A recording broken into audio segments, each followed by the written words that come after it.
Okay, let me begin by introducing one of our great supporters, and let me say this, it's going to be difficult to say the word great because everyone here is great tonight. The people who have supported us. And Larry Pressler was there early for us, a great senator in the United States Senate. Larry Pressler represents the great state of South Dakota.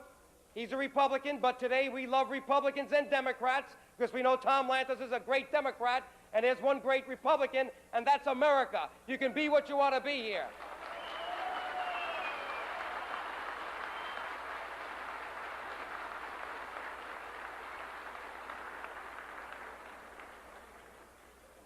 When we first met Larry Pressler, we knew after one meeting that he was someone who would stand up for us in tough times, and that's what Albanians need. We don't need fair weather standards. We need people who are tough when we need them to be there because our issue is a tough issue. We have formidable enemies. We have a great propaganda machine in Belgrade today. So we need good, tough people. And let me tell you, when we found Larry Pressler, we found someone tough. And if you don't believe it, just go back to that videotape the day he was there on the Senate Foreign Relations Committee when they were confirming Eagleburger, as you remember, for the State Department, and we needed someone to ask a tough question, and he asked at least 3 tough questions for the Albanians for the record. And you remember what Senator Eagleburger said when asked about Mr. Milosevic. He says, yes, he is dangerous. And he knew the Albanians were being persecuted. So with that, let me introduce a great friend, a great senator, a great American, Senator Larry Pressler. Thank you very much. Thank you very much. I am just thrilled to be a part of this evening. Those of us who have stood together on this issue know how important it is that each of you are here. And I might say to you, to each and every one of you, that it's very important that you are here because you are supporting your civic league. You are making a contribution.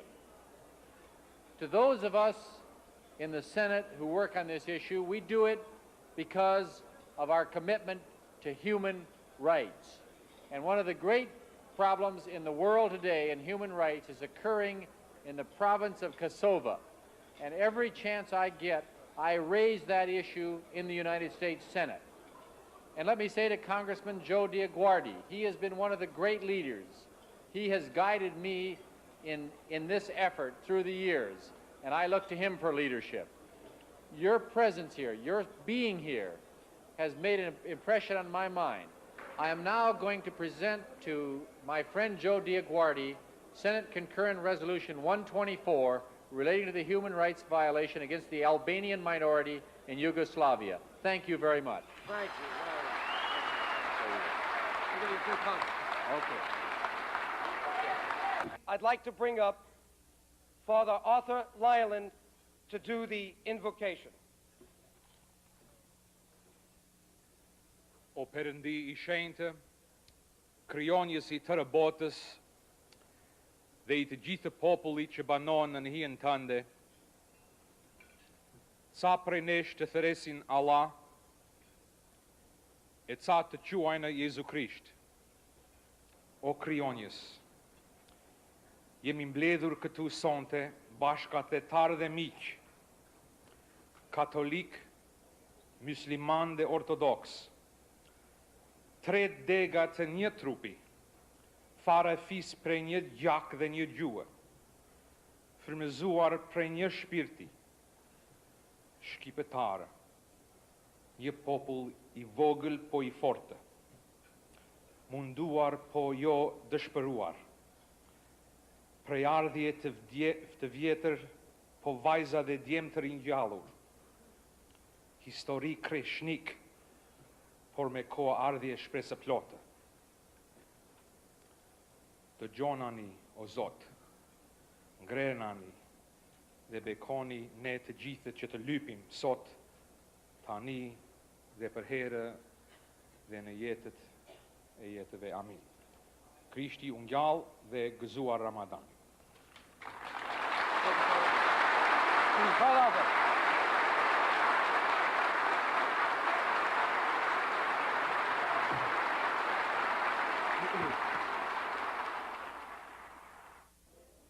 You know,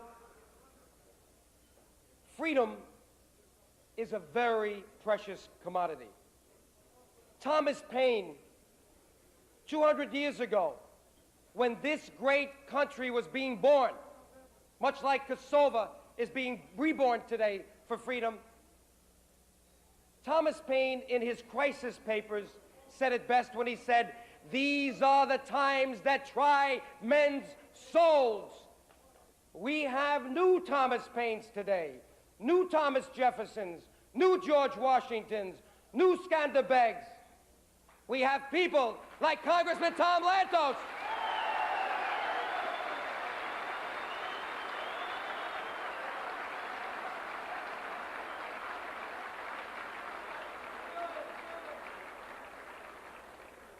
Congressman Tom Lantos and his beautiful wife Annette know tyranny.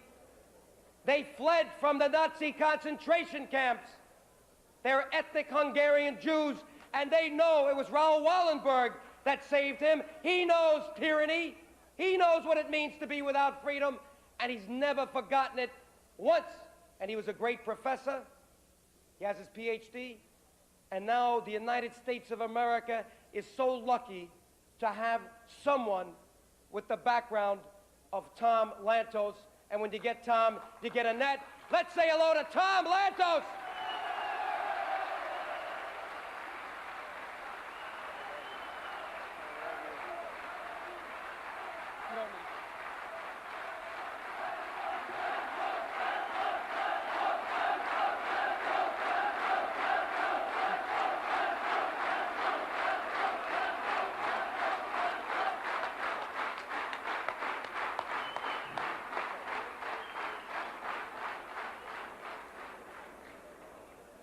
There are great moments in history.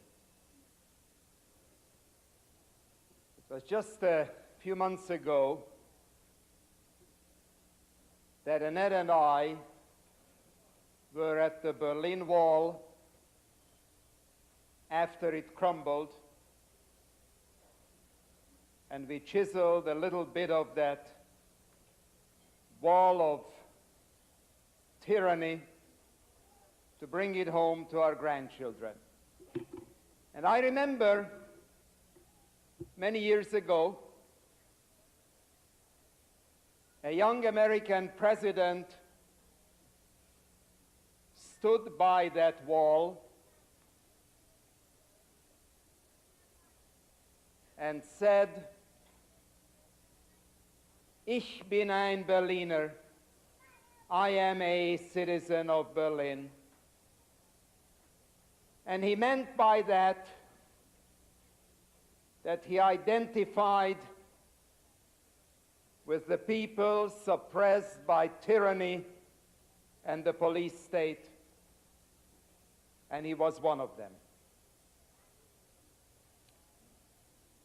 Tonight, Annette and I are telling you that we are deeply grateful for the privilege of being at this historic evening. And if you'll allow us, tonight we feel like Albanians.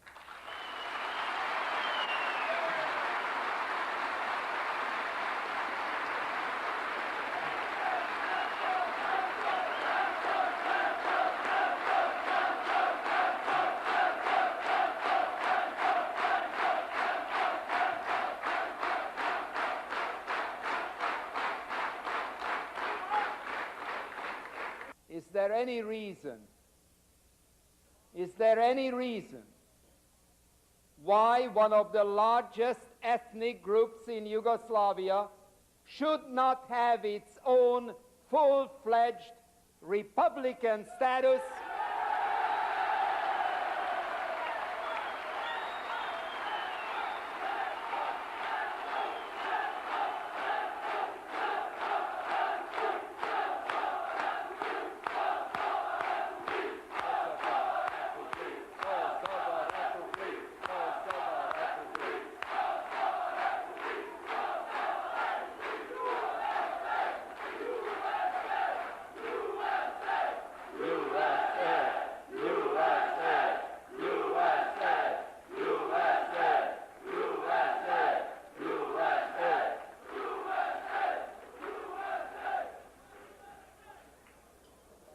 And when that republic becomes a reality, and notice I didn't say if, I said when that republic becomes a reality,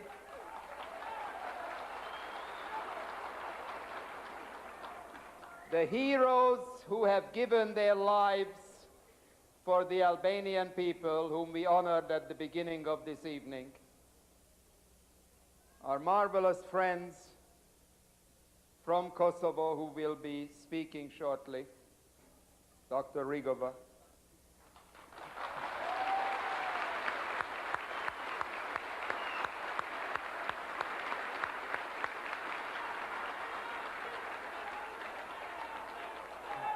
But let me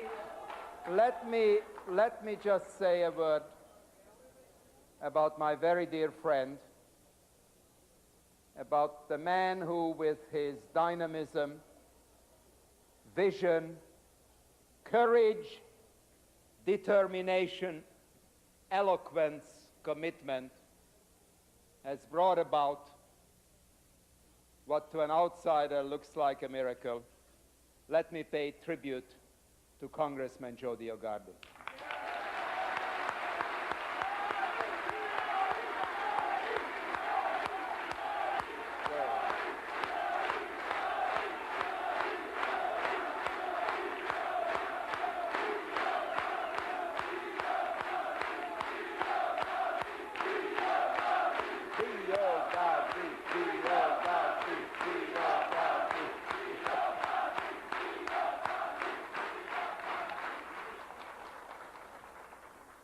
Let me say to you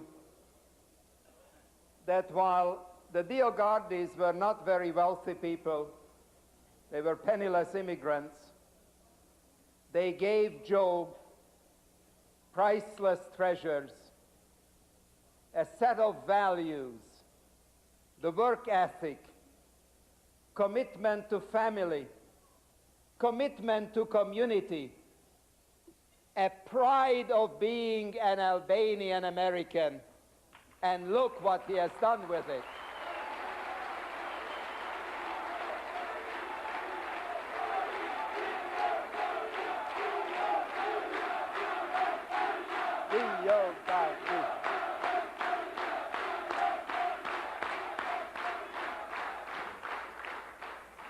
The ambassador of the United States to Yugoslavia, Ambassador Zimmerman, and with the head of the United States Information Agency, Mr. Gelb, and I told them that I will not rest until a full-fledged U.S. governmental diplomatic office is established in Pristina.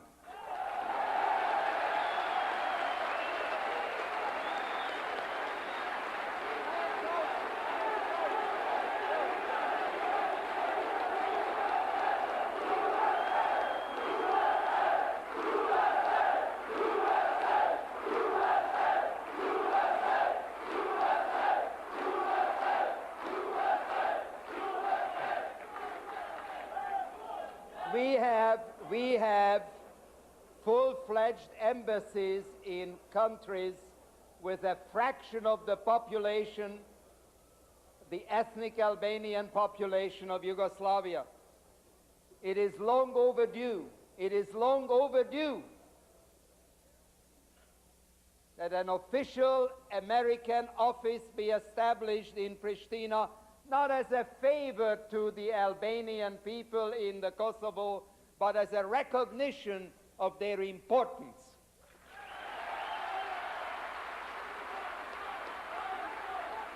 Flag toast, flag toast, flag toast.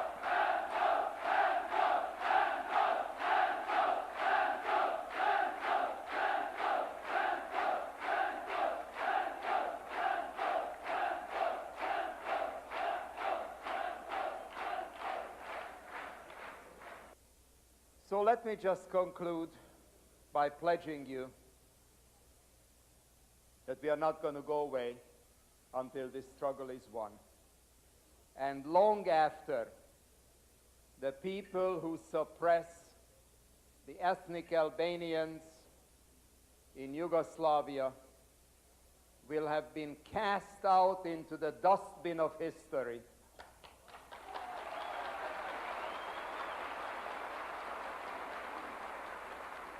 Long after the tyrants' names will have been forgotten, there will be free, proud, successful Albanians in New York and in Pristina and everywhere, and we will be able to say a great and ancient nation will have been reborn. God bless you all.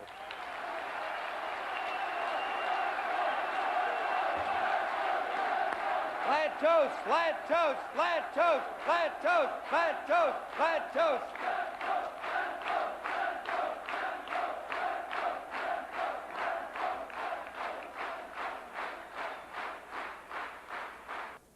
Ladies and gentlemen, I feel especially privileged to introduce to you the modern version of Mahatma Gandhi, the wise man of Kosovo, Dr. Ibrahim Rugova.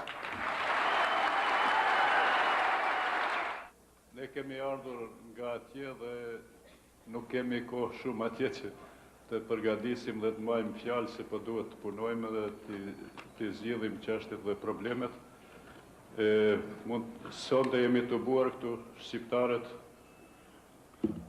nga të gjitha viset shqiptare dhe jemi së bashku me një qëllim që të mbrojmë të drejtat dhe lirit e shqiptarëve në Kosovë, në Jugosllavi dhe me qëllimin e vetëm që Kosova ta ketë demokracinë dhe të gjitha atributet që asaj duhen, autonomia, pavarësia.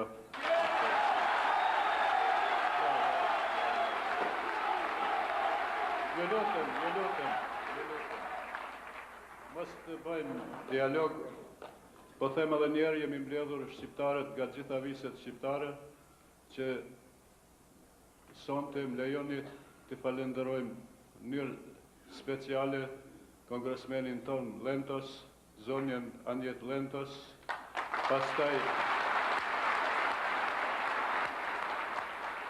pastaj të gjithë kongresmenet dhe senatorët e Kongresit dhe të Senatit Amerikan, si që janë Pressler, Dole, Pell, të tjerë, të cilët vërtet kanë bërë që çështja e Kosovës dhe çështja e shqiptarëve të ndihet kudo në botë.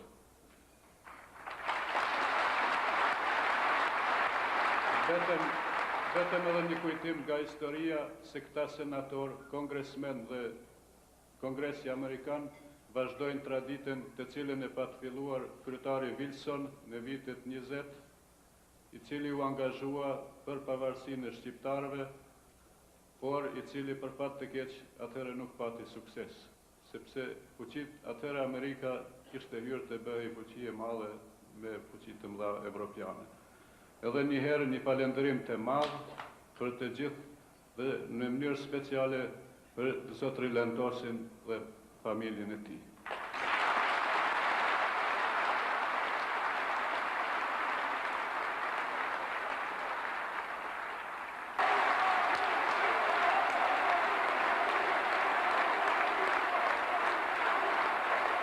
Dhe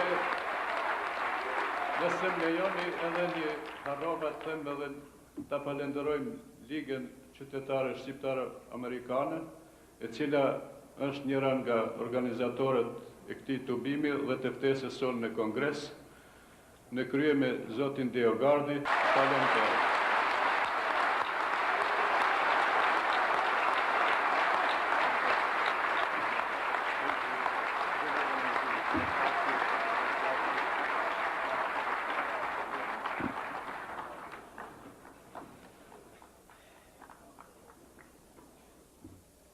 Thank you, Dr. Rugova, Parliamentary Shum.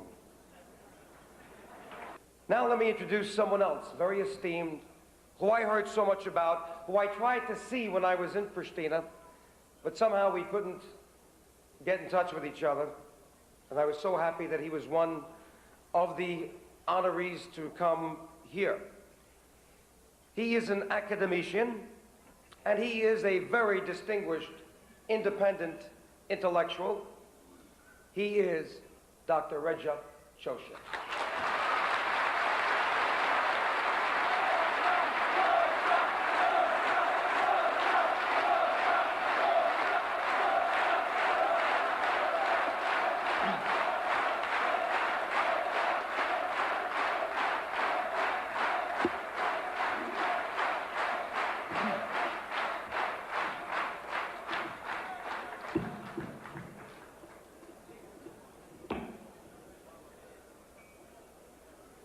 Dua të drejtohem vetëm ju, vëllezërve e motrave të mallit tim.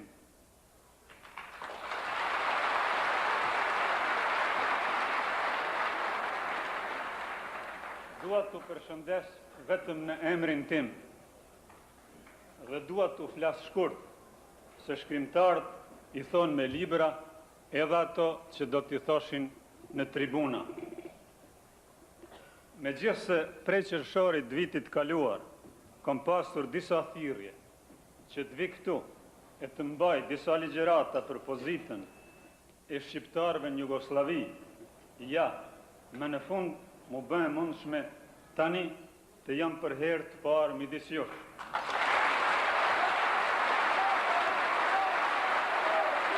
I will now announce our next guest, a great patriot, a great Albanian, a wonderful person, someone who made me comfortable in a new city for me, Ljubljana, Zotni Tam Berisha. Where is he?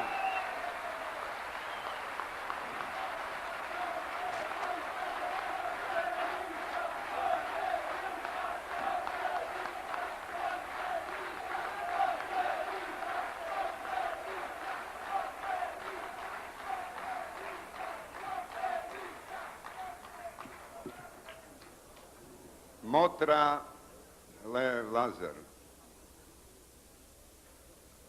të përpiqesh, të angazhohesh, të luftojsh për liri është detyrë njerëzore.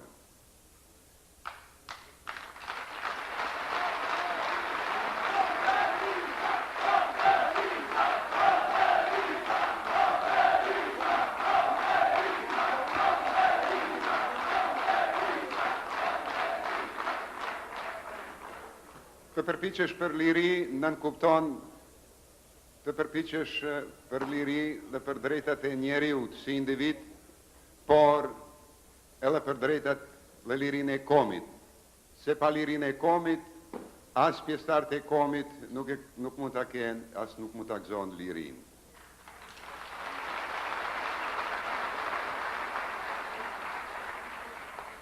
I know some of the gentlemen did not want to speak tonight, but even those who do not want to speak, I'm going to call up here at least to say hello to you. And the next one is Yusuf Buchovi. He's a writer and secretary of the Democratic Alliance of Kosovo. Yusuf, come up here and at least say hello.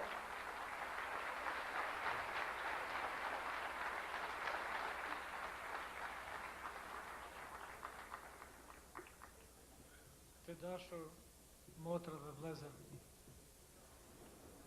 unë jam shkrimtar. Dhe si shumë shkrimtarë dhe intelektual shqiptarë të Kosovës, me pa dëshirën tonë merrem edhe me politikë. Shpresojmë se një ditë të vi koha kur shkrimtarët do të merren vetëm me libra dhe ata që politikën e kanë profesion do të merren me politikë. Por po shihet rrethanat na kanë detyruar që na të merremi me politikë e politikajt të merren me gjëra tjera.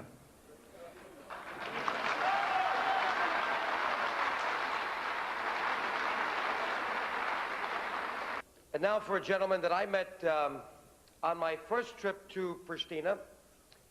I was trying to meet with as many people as possible, and when you come to a place like Pristina by surprise, it's not easy to meet many people, especially when the government officials try to keep you away from people. And the first one that agreed to meet with me, came and had coffee with me at the Grand Hotel in Pristina, was this gentleman. He is a philosopher. He is currently the chairman of the Social Democratic Party of Kosovo. He is Dr. Shkelzen Malici. Where is Dr. Malici?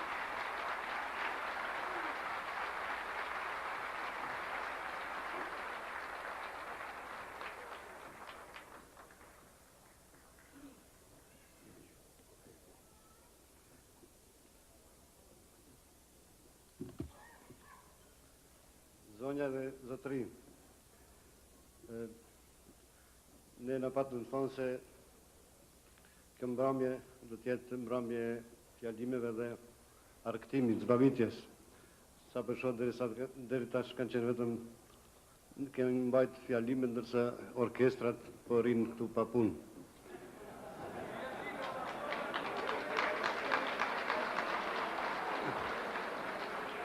Por unë këtë organizatorët po ashtu na udhëzuan që fjalimet tona të jenë sa më të shkurta, për shkak të kësaj pjesës së dytë, dhe unë këtë e kuptova mjaft seriozisht, prandaj jam përgatitur t'ju flas gjatë, edhe nga një arsye tjetër sepse pritoj nga fjala. Now let's hear from the chairman of the Philosophers and Sociologists Society of Kosovo, Dr. Isov Berisha. Isov. Të dashur bashkëdhetarë, për këto 4-5 ditë sa ndodhem për herë të parë në Shtetet e Bashkuara, pata rast të takohem me disa nga ju. Më ka bërë përshtypje dhe më ka prekur shumë, e dhëna se çdo njeri për tyre më ka përshëndetur dhe më ka lënë lamtumirën me një fjali e cila si refren përsëritej në çdo bisedë. Ne vetëm me trup jemi këtu, kurse mendjen e kemi tek ju.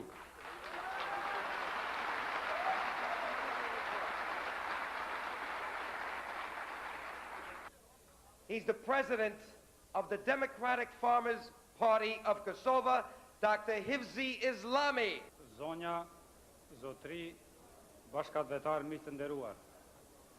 Është vështirë në këtë moment të gjenden fjalë për ta shprehur tërë kënaqësinë që gjendemi në mesin tuaj. Ne këtu nuk erdhëm për ta akuzuar dikend.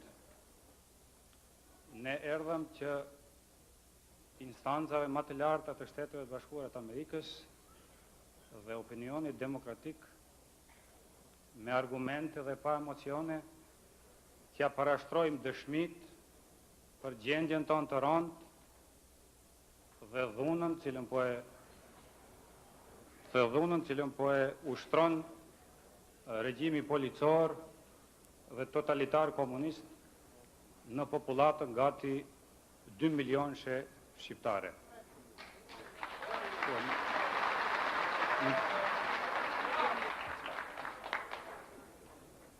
Now our next speaker, who spent many years in jail too, he's the president of the Independent Trade Unions of Kosovo. He's Dr. Hajrullah Gorani. Vëllezër dhe motra, bashkëdhetar të nderuar, me profesion jam profesor ordinar i Fakultetit Ekonomik të Universitetit të Kosovës. Po këtu kam ardhur dhe kam nderin që jam deleguar nga punëtoria e Kosovës që në Senatin Amerikan të tregoj gjendjen e tyre, minatorët të Trepçës, punëtorët të Arabisë Saudite. Our next speaker is a lawyer. He's affiliated with the Committee for the Protection of Human Rights and Freedoms. His name is Yusuf Hakai. Të dashur vëllezër dhe motra, unë besoj pas kësaj radhe të shokëve të mi dhe vëllezërve që jem ardhur nga Kosova, do të jem më i shkurtë.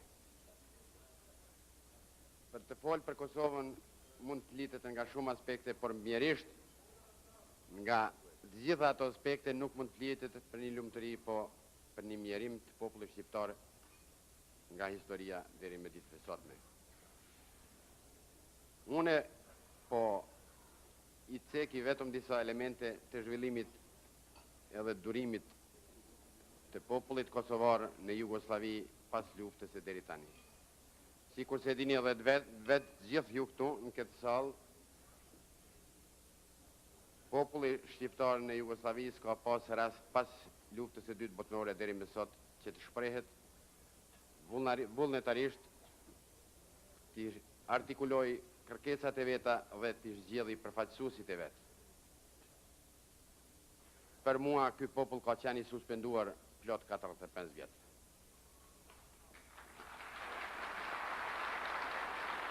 We have today in Cosenza a great example of our Albanian spirit, of our heritage in this wonderful, wonderful human being and priest, an Albanian. I give you Papas Antonio Bellucci.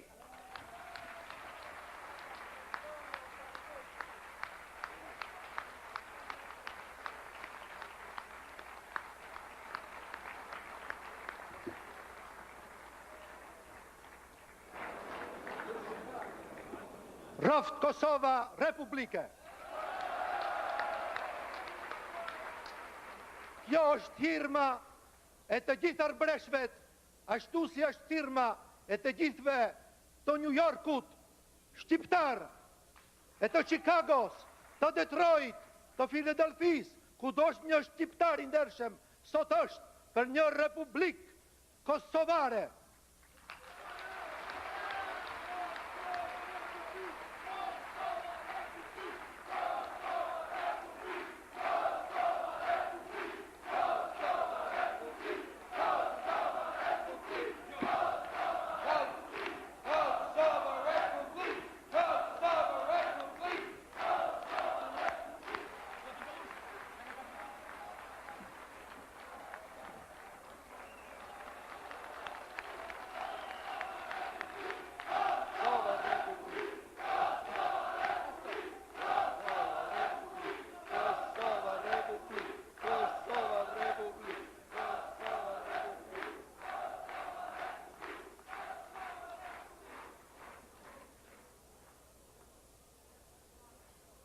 Ju lexoni vëllezër të dashur shqiptar mesazhin që peshku I arbresh atje në Itali ju dërgon gjithve juve këtu sot për mbjet mua. Mesazhi që ja dorëzova vëllezërve kosovar e të tjerëve thot kështu. Komitetit të lidhjes shqiptaro-amerikane në New York, pro Kosova.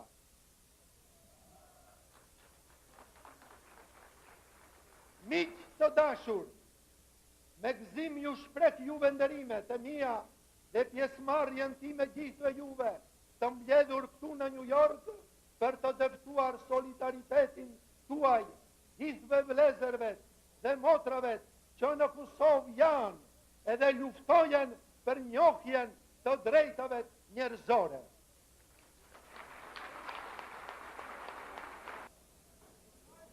I want to conclude my remarks to our great friends from Kosovo who risk their lives every day by being true to their heritage, true to their quest for democracy and freedom in Kosovo. I want to end the program by telling them what I told all the people that I greeted in Pristina the 2 times I went there. And let me tell you, they cried and I cried because, you know, we in America are really their only hope. They really depend on us. They depend on Tom Lantos and Larry Pressler and all these great congressmen, Bill Broomfield and Ben Gilman. And I can give you a list this long, and they depend on the Congress as an institution. And I don't think anyone could have said it better than Fanoli, and I said this to all the Albanians that I met in Pristina, and let me say it in Albanian, even though I may miss a word here and there. But who could have said it better than Fanoli in that great poem that he ended, Moinan Moski Frika Seke Jemet ne Amarik. You have friends in America. Go back to Kosovo knowing that you will never, ever be abandoned again, that we will always be watching what happens in Kosovo. And your enemies now know that. You will be stronger. Have the courage of Skanderbeg. Don't fear anything. Go back and do what you know God wants, and that's to create freedom and democracy in Kosovo. Get your autonomy back. Get a republic, because you need to be treated equal with all the citizens in Yugoslavia. Kosovo Republic!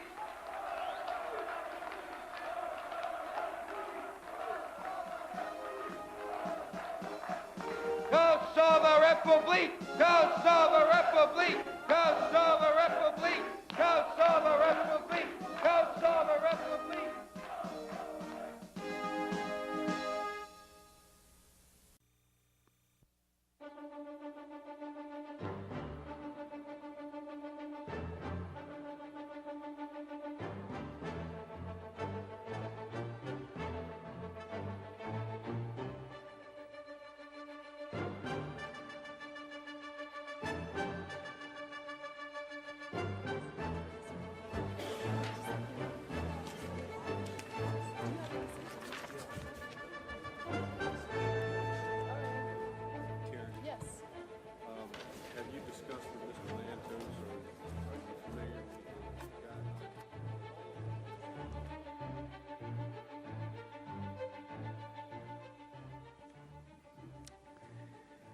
The Congressional Human Rights Caucus is very pleased to open this hearing on human rights issues in Yugoslavia.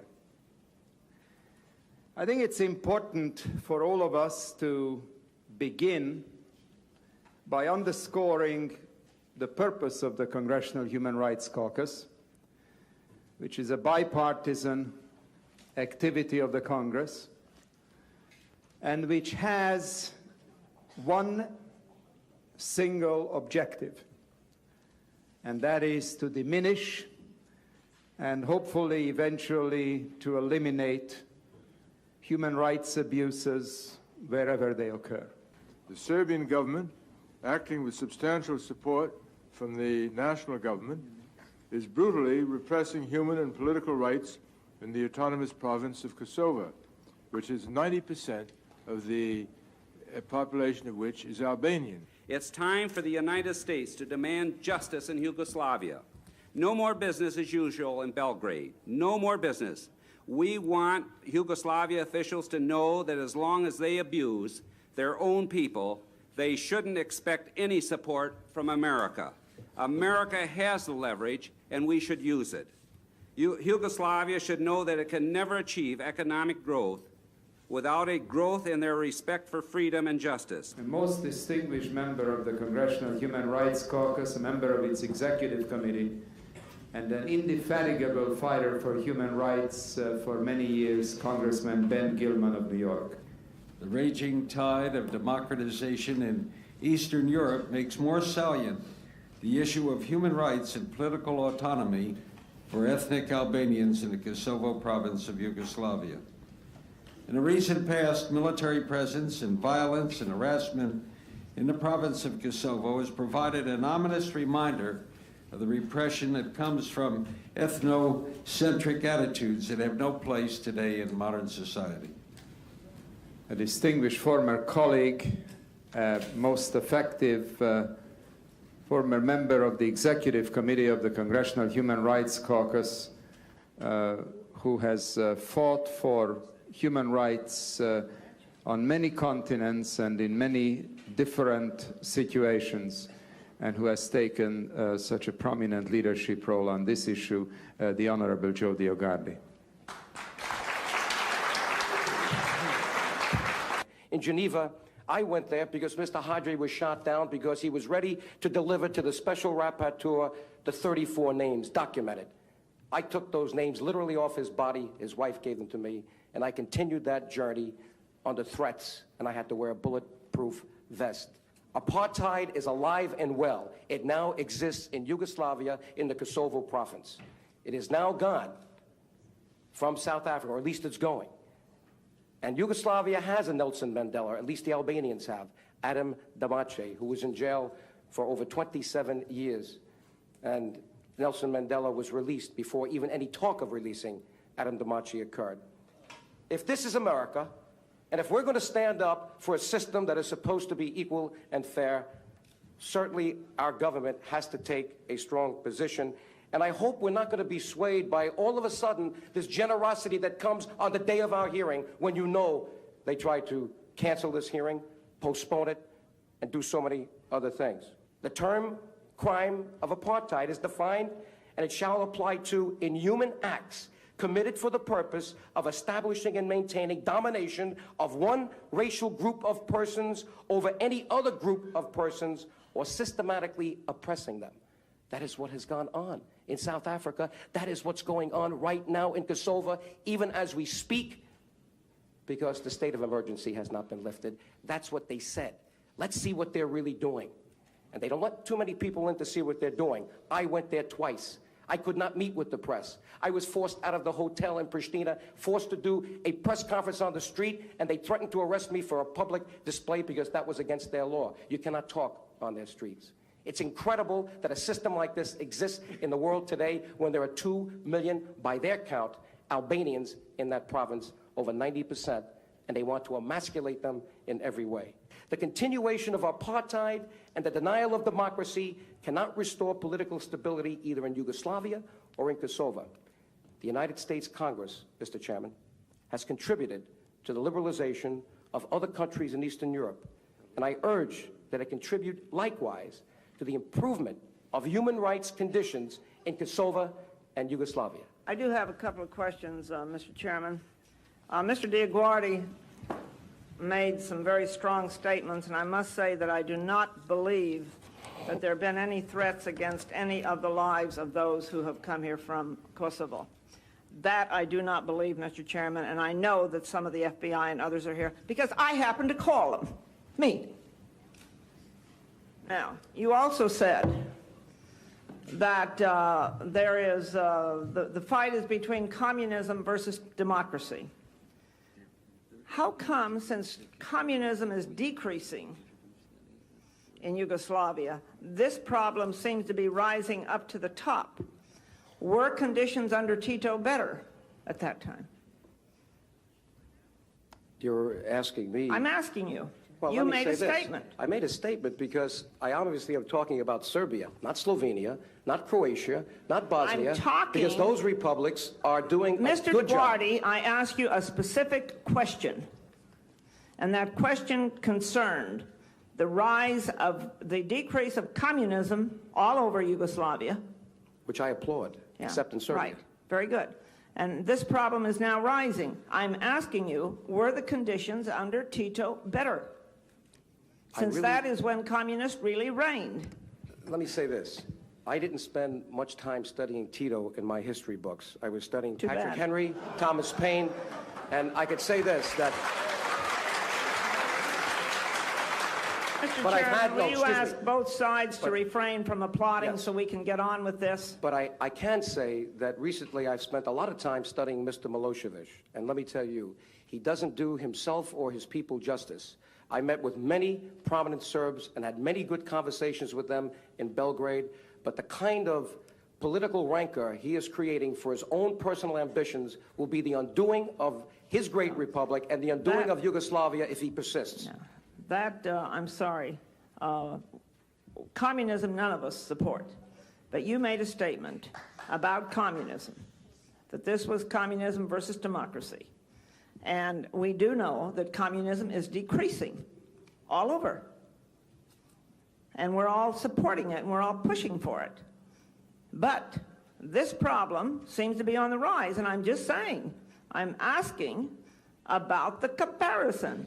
We have Mr. to go DioGuardi, with you what made is- some very inflammatory I statements did, here. because Mr. And I am Milosevic now has been very asking for inflammatory some- against the Albanians, and someone has to speak up against them. And thank God we have the Congress of the United States to stand up for oppressed people, including the Kosovars. Yes, but Mr. DioGuardi, you need to be accurate when you're a witness, especially when you're a lobbyist for a group.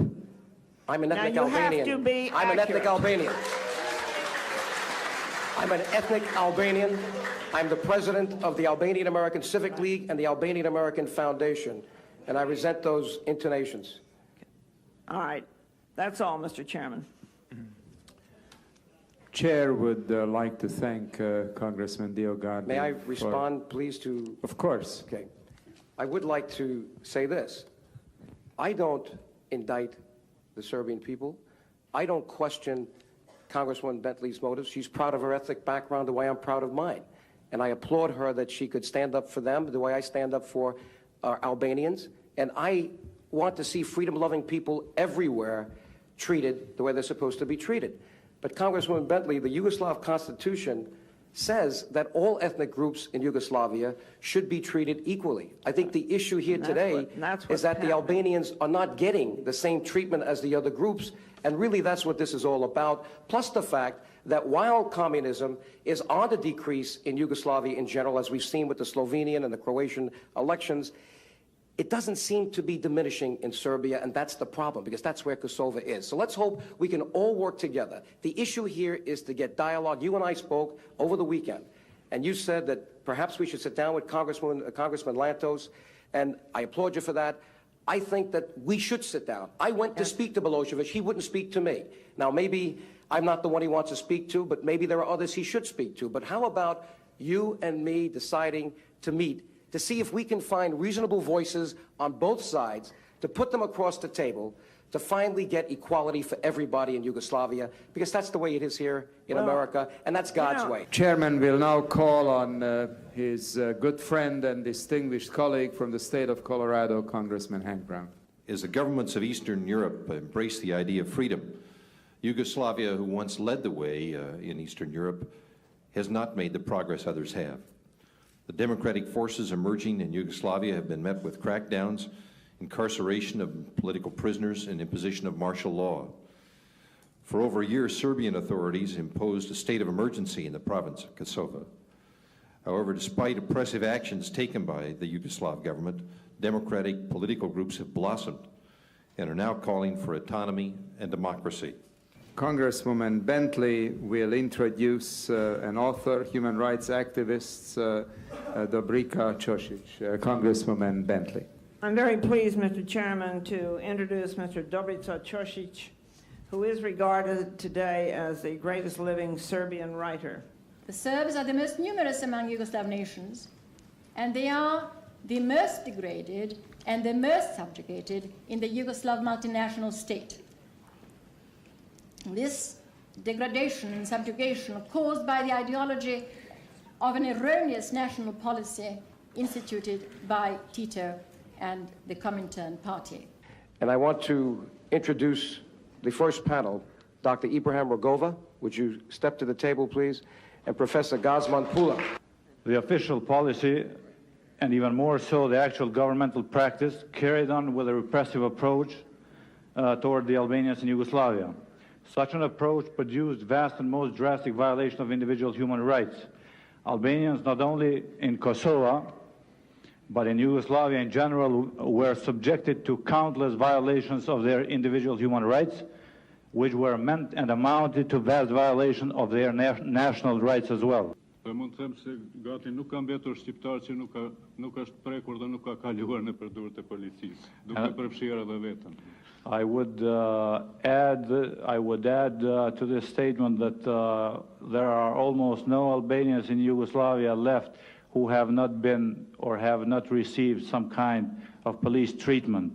One of such being Mr. Rugova himself. Kjo nuk do në koment dhe po e përfundoj me një proverb shqiptar. This requires no comment, and I will end with a proverb with an Albanian proverb. Miku I mirë njihet në ditë të vështira. Saying the good friend is to be proven in hard times. In the final panel, we're going to add two gentlemen that will make very short statements, but the gist of the panel will be Dr. Recep Çosa, and I'd like Dr. Çosa to come to the table. He's a professor from the University of Pristina, professor of literature, and also Professor Lulieta Pula-Piciri. She's the sister of Professor Gazman Pula. She is also a professor at the University of Pristina, and she's president of the Women's Association of the Democratic Alliance of Kosovo. And by the way, I know that Professor Dr. Çosa has a written statement in English, so if he could start off with some Albanian, then you can take over and read the entire statement as opposed to going back and forth. Okay? Nuk jam antar asnjë partie. Do të thotë jam intelektual I pavarur. I'm not a member of any party. I'm an independent intellectual. Kam kënaqësinë që në këtë institucion të lartë I have the pleasure that in this highly esteemed institution që simbolizon shembullin e demokracisë parlamentare that symbolizes the best of parliamentary democracy dhe të drejtësisë planetare and of planetary justice, të paraqes disa të dhëna to present some facts and data mbi terrorin 10 vjeçar të Serbisë mbi popullin shqiptar. About the 10-year-old terror of the Serbian authorities over the Albanians in Kosovo. Tekstin tim do ta lexoj bashkëpunëtori im. My text will be presented by interpreter in this, our colleague interpreter in this case. Years of state violence. Honorable ladies and gentlemen, the historical memory of the Albanian people is full of old wounds as well as new ones. In our history, there are periods which we call tragical, and among them, as especially tragic one, the last decade will be remembered. Even before this time, we have tasted all the forms of violence brought up by the totalitarian communist regime. But the forms of violence which we have suffered during the last decade in Kosovo are very diverse and very brutal. For 10 years now, we have been living under the state of emergency, which has been repeated 3 times, and which was held by continuously more sophisticated means, methods, and instruments. These were years of the most cruel aggression against the elementary rights of the individual, the family, and the Albanian people in general in Yugoslavia. During the 10 last years, the regime has deprived the right of living to more than 100 Albanians, including young and old, which could not even be buried freely, nor could flowers be laid over their graves, nor their graves be marked down. Several hundred persons were wounded by firearms, while only in January and February of this year, 204 youngsters and children were wounded. Several Albanians were found shot dead on the roadsides, some drowned in the rivers. Some were sent to their families in wooden boxes with explanations that they had committed suicide by hanging themselves or by jumping from the prison windows. Some were never found. Ajo është se forcat unitariste të autoriteteve serbe ushtrojnë terror të pakuptueshëm mbi popullatën e pafajshme shqiptare me qëllim të paramenduar mirë të nxitjes së shpërthimit masiv të revoltës, që më pastaj do të shfrytëzohej si casus belli për represalje shtetërore dhe qërim brutal hesapesh me popullatën shqiptare. This widespread opinion among the Albanians is that the authorities, the Serbian authorities, the dark forces within the Serbian authorities do apply this incomprehensible police violence and state terror over the Albanians in order to incite a popular revolt on behalf of the Albanians, which would in turn then be used as a casus belli or as a pretext for a much larger scale or massive scale massacres and reprisal of Albanian population in Yugoslavia, and push away once more and hopefully for longer the democratization of the democracy that is sweeping Europe and is reaching Kosovo as well. A number of photographs of the people being affected by the police violence in Kosovo. Një incizim në videokasetë të një vajze të helmuar 18 vjeçare dhe pasojat e helmimit të saj, të cilën e solli nëna e saj, antare e shoqatës sonë. a video cassette recording of the poisoning attacks that an 18-year-old girl has suffered in her home, and has been recorded by members of her family, and was brought to me by the lady, which is a member of our Women's Association. I'd like to call on Congressman DioGuardi. Well, I would like to conclude before I just introduce some people who came a long way, and I've gotten notes from other people who we could not hear as much as we would like. As you can see, the patience of the chair.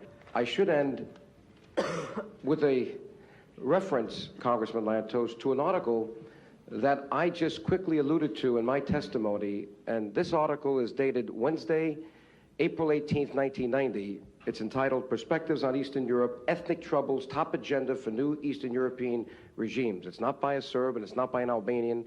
It's by a respected columnist from Vienna, Eric Born. And just let me read just the last part of it, and I'd like to submit the whole thing for the record, Mr. Chairman.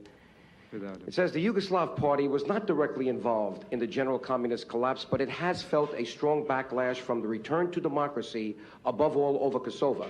The province has as many Albanians as Transylvania has Hungarians. Since the Tito era closed in 1981, it has constantly hovered on the brink of, and often slipped over into, civil war. Parallels go beyond numbers. Transylvania's Hungarians look for their lost rights, not reunion with Hungary. Similarly, and this is not Joe DioGuardi speaking, similarly, few Kosovars look toward Albania. However much a greater Serbia-minded Serbian leadership in Belgrade argues to the contrary. What Albanians riot for is the return of the autonomy of the 1970s and their future status of a republic within the Federal Republic of Yugoslavia. Czechs, Poles, Slovaks, and Hungarians all seem concerned to resolve their problems. But with Kosovo, Yugoslavia is the odd man out. Soviet leader Mikhail Gorbachev has a bigger problem in Lithuania, but he has at least hints at possible compromise in a looser Confederate Union. In Kosovo, there has been no talk even of dialogue. Helsinki Watch called Serbian and Yugoslav federal policy there, quote, a frightening example of one-party dictatorship, close quote. It is ironic that the country that broke first with the Soviet system and established equality among its nationalities for 40 years should now have Eastern Europe's gravest ethnic problem. This just appeared last week, and I want to submit the entire article for the record, Mr. Chairman. I believe these people are here today because they want this room and this hearing to be a model for the whole world, especially in Kosovo.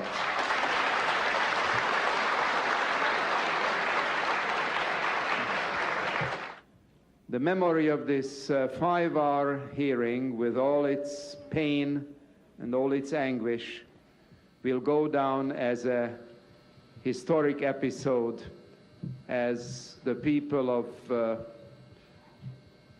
great country of Yugoslavia learn to live together in peace and harmony. This hearing is adjourned.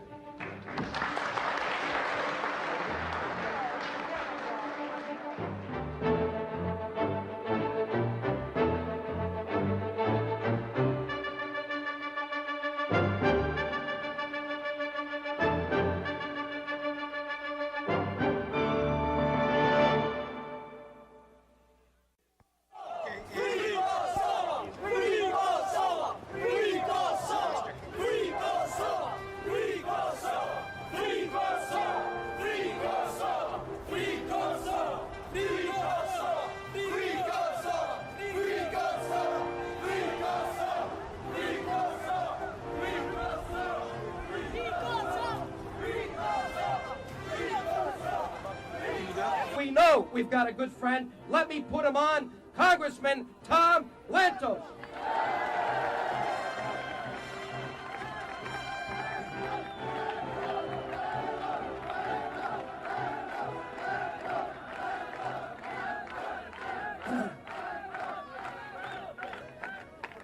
A year ago, there was a communist dictatorship in East Germany. Is it there today? No! A year ago, there was a communist dictatorship in Czechoslovakia. Is it there today? No! A year ago, There was a communist dictatorship in Bulgaria. Is it there today? No! A year ago, there was a communist dictatorship in Serbia, and it is there today. I tell you, the winds of freedom and democracy are sweeping the whole of Eastern and Central Europe, and they will not stop at the borders of Kosovo.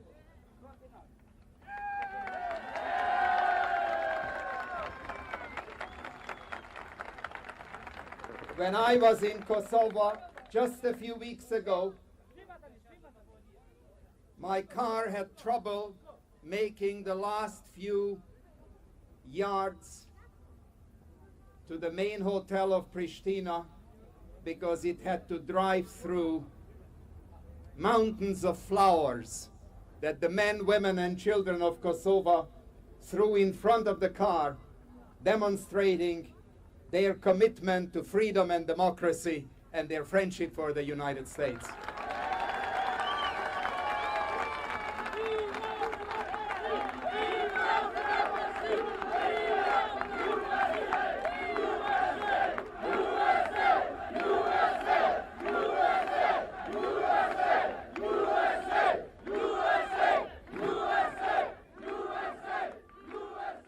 So let me say to you, there are a lot of friends of freedom and democracy and political pluralism in the Congress of the United States. Senator Dole, Senator Pell, Congressman Broomfield, Congressman Porter, myself, and lots of others are determined to see to it that the people of Kosovo have exactly the same democratic privileges, the same rights, the same opportunities that all the people of Central and Eastern Europe have. And we will see to it that the communist dictatorship of Serbia learns to obey the law and stops violating human rights of the people of Kosovo. God bless you all.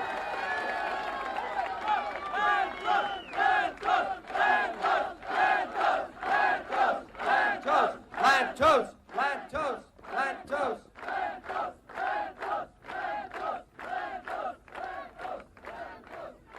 Rough Kosovo! If we don't do it, we're not going to win, and we can't wait because the door is open now for Kosovo for freedom. It may not be open again for 100 years or 10 years. I don't know. But we can't afford to wait. So if you want me to go all the way, and let me tell you, I don't stop. I went to Chicago. I just came in last night late from Houston. I'm going to Australia tomorrow morning. I'm stopping on the way back to Japan because I want to see if I can get 10,000 people from Kosovo jobs there for 1 year. They're not going to move there and send them back. And then I'm going to stop. Then I'm going to Los Angeles where we're doing a party.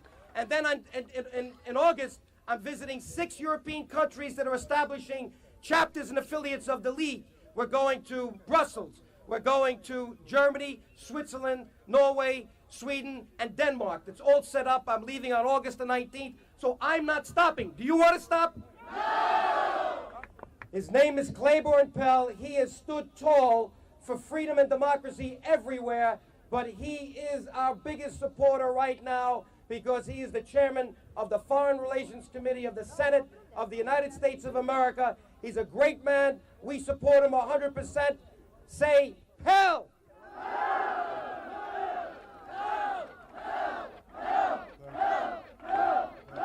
Okay. Now he has to go back to a vote in the Senate, so give him a chance. Thank you, Joe, for that introduction. I just wanted to come here to say I share your thoughts, regret the abuse to which your cousins and your parents are suffering, Kosovo. Hope that we stand firm with you as a country. Wish you well, and you have many friends in the Congress, many friends in the United States, and the United States is grateful to you for being Americans and being here, and we share your loyalties and are glad to do so. Thank you. God bless all of you. Thank you so much. Thank you. Appreciate your coming, and we'll be with you. We have another great friend, Congressman Ben Gilman. This is our lucky day. Kill men! Kill men! Kill men! Kill men! Kill men! Kill men! Let me say this. You know, he only found out today that we had this rally, but it shows you an hour ago the heart that this man has for freedom and democracy and for Albanians. And I know he loves you, he loves me, we always kiss each other, he loves America. And believe me, nothing could stop Ben Gilman from being here today, and you should see his schedule. So, USA, USA, USA, USA, USA, USA, USA. Okay, now Congressman Gilman has to go back. He's got hearings, he's got votes, and you can be sure he's going all the way for us with our resolution and with everything else that we need. But I want you to hear it from him, a great friend, Congressman Ben Gilman. Thank you, Joe. It's great being here with all of you, and you're in an important place right across from the White House, and I hope they're all listening, because this is an important cause for you, for us, for all freedom-loving peoples throughout the world. You know, you couldn't have picked a better supporter for your cause than former Congressman Joe DioGuardi. He's still in our minds, Congressman DioGuardi, who stands for all of the important things we all hold so dearly, and that's human rights throughout the world. And Joe, may you long continue in that effort. Thank you.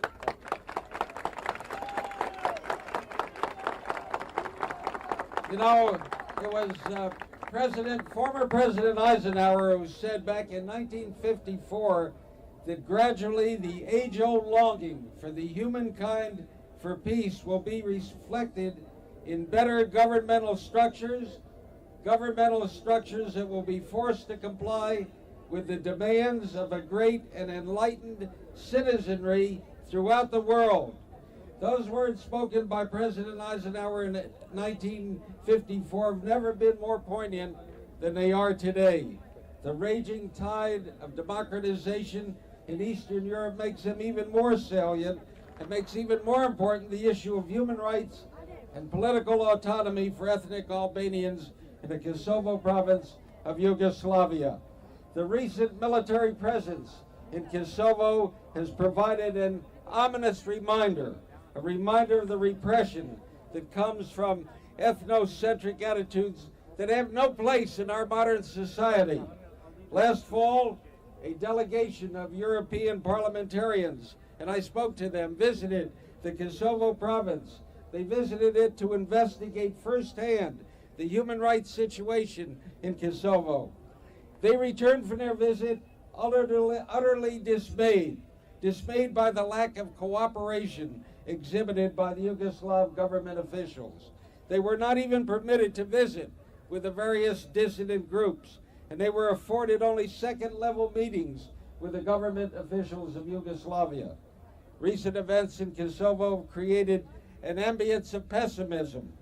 The aspirations of ethnic Albanians of that region have been crushed by the Siberian government of Yugoslavia, which refuses to recognize their legitimate desire for autonomy.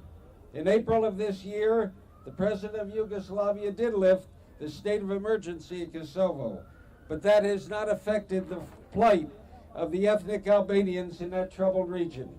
It was our sincere hope that the decision to lift the state of emergency was made because the parties involved realized that peaceful negotiations is the only effective way to solve the ethnic problems in that region in a truly democratic manner. But trouble for Albanians in the Kosovo province still continues unabated. Over 50 Albanians have been killed in Kosovo over the last year. That killing must stop, and it must stop now.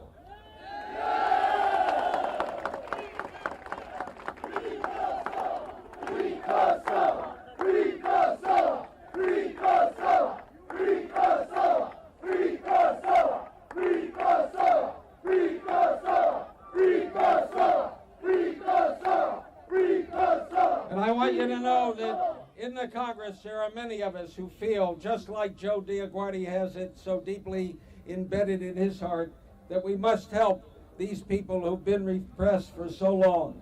And I want to assure you that many of us will continue to fight for freedom, for justice, for liberty in Kosovo, for Albanians everywhere. God bless. Thank you, Ben. Thank you. Now, you know, Yugoslavia is not the problem for us. We want to see Yugoslavia stay together. We want Yugoslavia to be prosperous and strong, just like the United States of America is, a diverse country.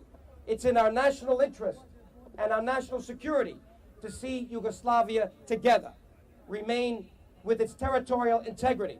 However, we cannot allow the Albanians to be swallowed up by Serbia. The Albanians need to be treated as equals under the Constitution of Yugoslavia, the federal constitution, with all the other groups. That's all they asked for at the Kosovo Assembly on that date that will go down in history, July 2nd, 1990. All they asked for was to be an individual unit within the Federation and the Confederation of Yugoslavia. Nothing more. They are not separatists. They are not fundamentalists. They are not violent people, terrorists. They are good people like you who just want to fulfill their potential and their families' potentials as human beings, to make themselves strong and to make Yugoslavia stronger.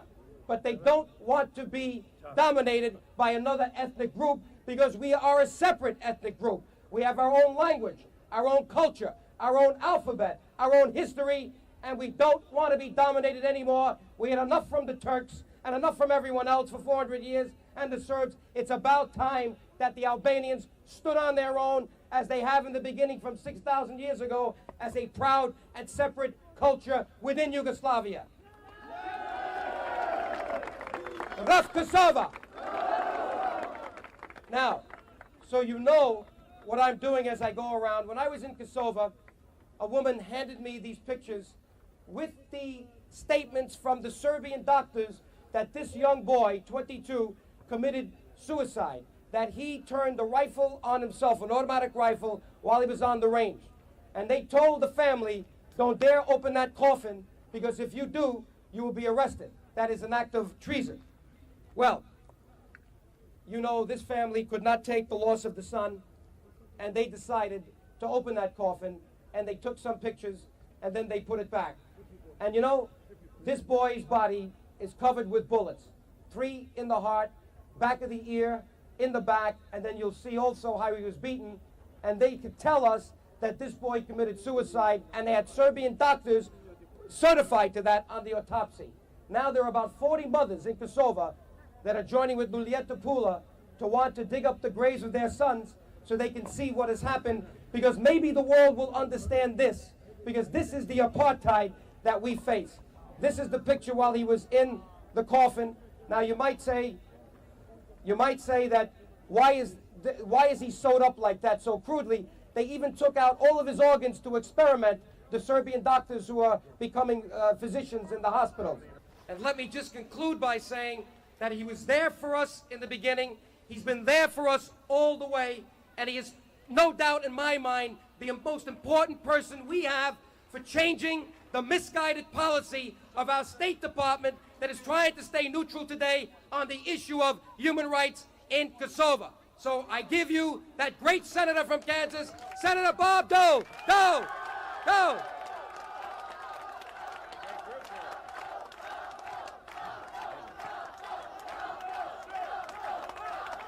How many thousand people do you have? 10,000. Yeah. A lot of people on the grass all the way back. Free Kosovo! Free Kosovo! Free Kosovo! Free Kosovo! Free Kosovo! Free Kosovo! Free Kosovo! Oh, these American flags, isn't that beautiful? Free Kosovo! Free Kosovo! These are the terrorists, so-called terrorists. Free Kosovo! Free Kosovo! Free Kosovo! Well, let me say, first of all, I'm very honored to be here. Very honored to be with my good friend Joe DioGuardi and many others who are in the audience. And I believe in freedom, and I believe in human rights, and I believe it ought to happen in Kosovo at the earliest possible time. We cannot let people be subject to tyranny anymore, oppression anymore. People are entitled to their freedom, they're entitled to their basic rights. And so I agree with the free Kosovo, and do it now.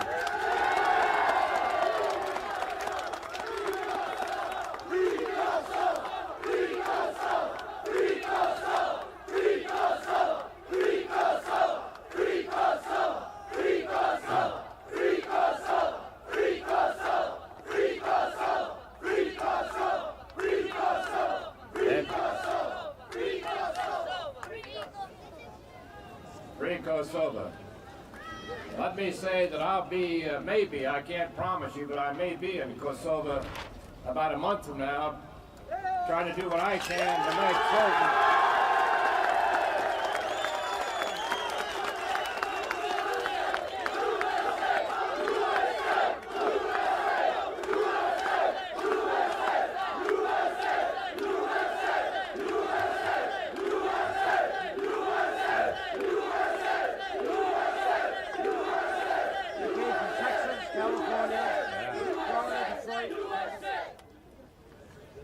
And if I go there, as I hope to do, I plan to meet with your brothers and sisters, those who've been denied freedom, those who've been oppressed, and if we can, to meet with those who've been the oppressors, and those who've taken away freedom, and those who've taken away human rights, and stomped on human rights.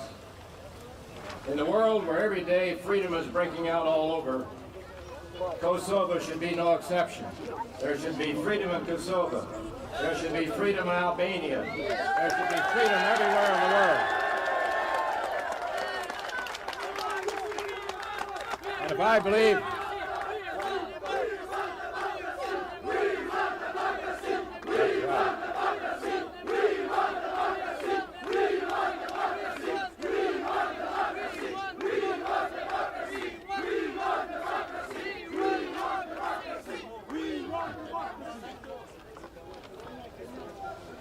we're fortunate. Those of us who live here, Albanian Americans, wherever you may be from, we have democracy, but we want to make certain it's not denied, as I said earlier, to your friends and to your relatives and to your brothers and to your sisters and all the people in Albania, all the people in Kosovo. And I'll do my best, and I'm certain I can speak for many of my colleagues, regardless of their political party, whether Republicans or Democrats. We're in this together. We all either believe in democracy or we don't. And we believe in democracy just as you believe in democracy. And we'll be urging the State Department to take a tougher stand and take a proper stand for freedom and human rights everywhere in the world. Let's stop the oppression. Let's stop the abuse of human rights. Let's stand up for freedom everywhere, just as we stand up for freedom in America. Thank you very much. We'll be on your side.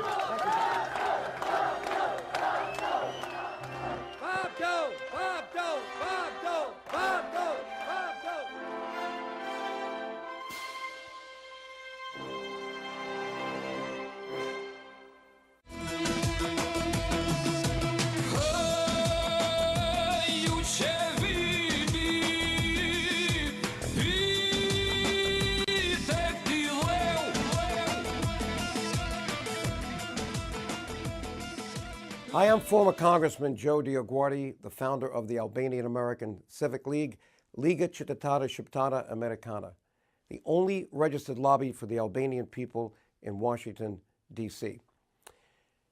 We have done a lot for the Albanian people since I left Congress. The Albanian American Civic League has been in the front of all the important things that have been done.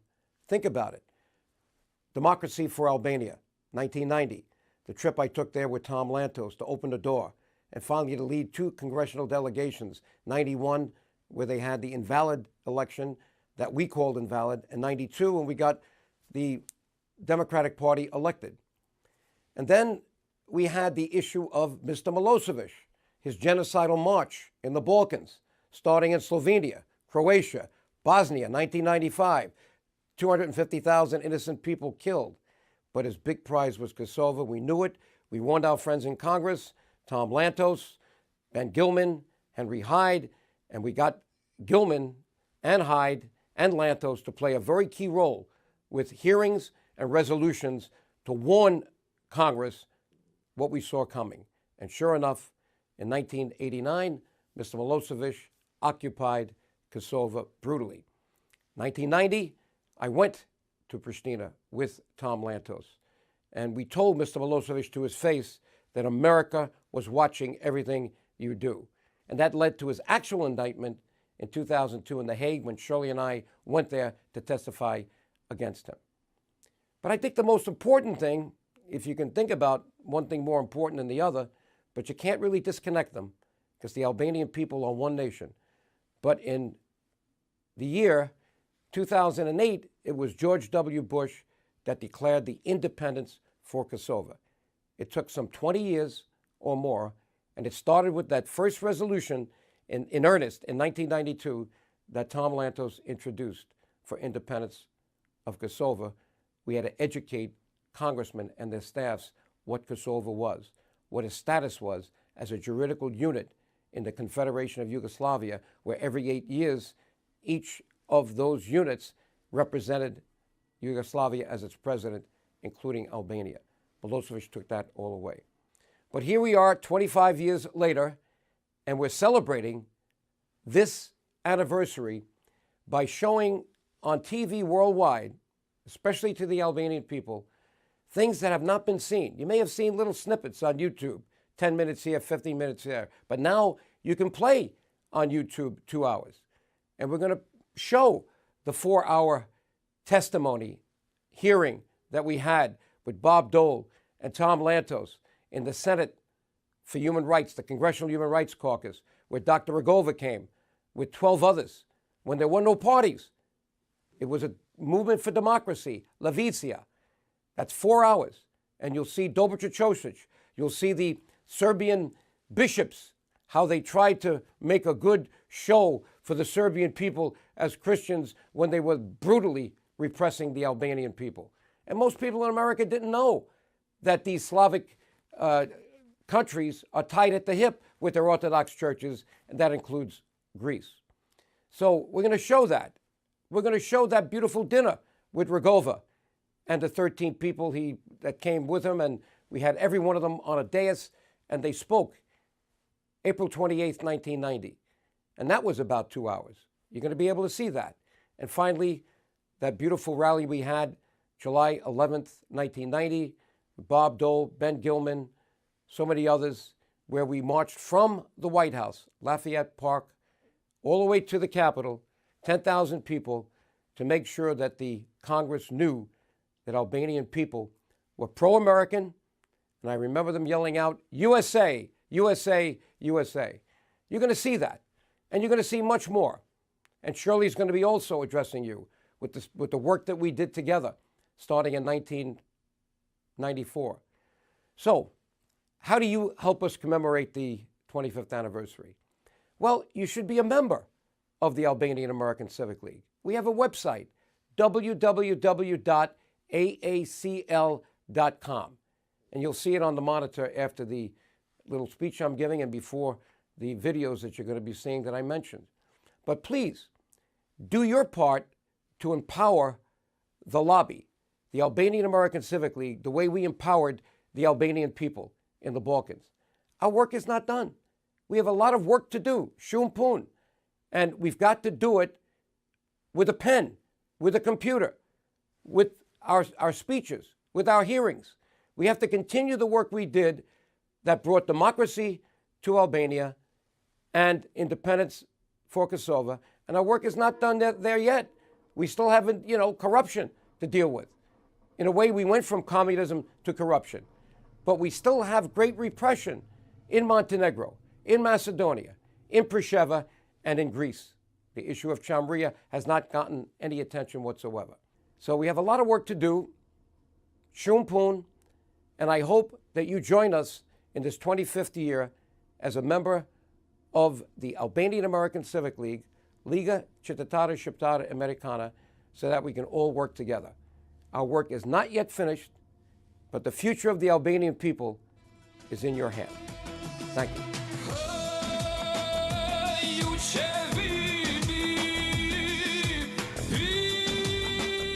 Hi, I'm Shirley Cloyes DioGuardi, Balkan Affairs Advisor to the Albanian American Civic League. Years ago, the late Arben Jaferi, then the leading Albanian politician in Macedonia, said, that it was Joe DioGuardi's advocacy for Albanian freedom when he was a member of the U.S. Congress in the 1980s that marked the beginning of the diplomatic effort to resolve the Albanian national cause in the late 20th century. I wasn't there when Joe was in Congress, nor was I on the scene when he formed with a core group of Albanian Americans, the Albanian American Civic League. I was a book publisher specializing in international politics, and I was deeply concerned about the rise of Slobodan Milosevic. It was that concern that led me to Joe and to the Albanian American Civic League. During those years, as I watched Bosnia, as the world failed to act, leading to 250,000 dead and 4 million displaced, I began to realize that stopping Slobodan Milosevic's genocidal march across Europe was deeply connected to resolving the Albanian national cause, and it would require a strong diplomatic effort. As we celebrate the 25th anniversary of the Albanian American Civic League, I think we can safely say that it was a civic league working with the foreign policy leaders in the U.S. Congress that prevented Kosovo from befalling the fate of Bosnia. We can say that it was this work that prevented the criminalization of the Kosovo Liberation Army, that ultimately led to NATO bombing Serbia, that led to Slobodan Milosevic being taken to the War Crimes Tribunal in The Hague, and ultimately that resulted in the recognition of Kosovo as a sovereign independent state. In preparation for the 25th anniversary of the Albanian American Civic League, we have spent the last year digitizing our archives so that for the first time you will be able to see full coverage of rallies, hearings, speeches before the U.S. Congress and in the press and parliaments of the world in our effort to save Kosovo. In addition, please visit our website at www.aacl.com to access 25 years of reports to politicians in America and around the world, and articles aimed at educating the international community about the Albanian reality, characterized by 125 years of arrest, torture, incarceration, forced expulsion, and genocide at the hands of hostile Slavic regimes. As we celebrate the 25th anniversary of the Albanian American Civic League, I think we know that our job is not yet over. Kosovo is an independent state in name only because the Serbian-Albanian conflict has yet to be resolved. Since the end of the war, Belgrade has embarked on an unfortunately successful propaganda campaign to miscast Albanians as a Muslim, potentially terrorist force in the heart of Europe. As we all know, Albanians are Muslim, Orthodox Christians, Roman Catholics, and Jews who have lived side by side in harmony for centuries. Meanwhile, Albanians in Macedonia, Montenegro, the Preševa Valley, and Shamria are second, if not third-class citizens. And so a strong diplomatic effort must go on in the press and the parliaments of the world. But it cannot go on without your support. It is our responsibility to resolve the Albanian national cause in our time. And so, on behalf of the Albanian American Civic League's Board of Directors, I invite you to become a member of the Albanian American Civic League. Please join us on this journey. It's important. Faleminderit shumë.